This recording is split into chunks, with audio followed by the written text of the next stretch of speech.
Enlightenment Series, Part 5. Same Bible? Why modern translations don't match the King James. Most people don't realize this, but the Bible translation issue isn't just about different words. It's about different manuscripts.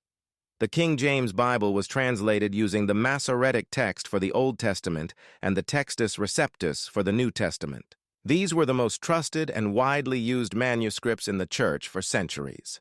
But starting in the late 1800s, a new set of manuscripts began to influence Bible translation. These included Codex Sinaiticus, Codex Vaticanus, and Alexandrian fragments. Though these were called older and better, they often disagreed with each other and with the texts the King James was based on.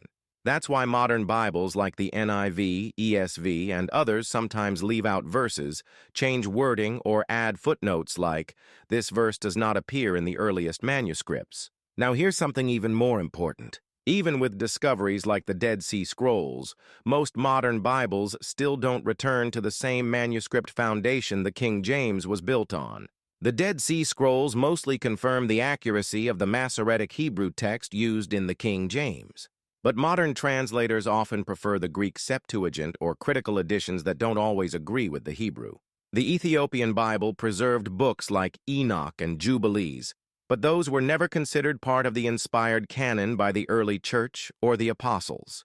They're valuable for history, but not for doctrine. So if you've ever wondered why the King James says one thing and a newer Bible says something different, the reason is simple. They're not just translating differently. They're using different source texts. The King James comes from preserved manuscripts that agree with each other and with long-standing church tradition. Most modern Bibles are built on a different foundation. That's not just a translation issue, that's a trust issue.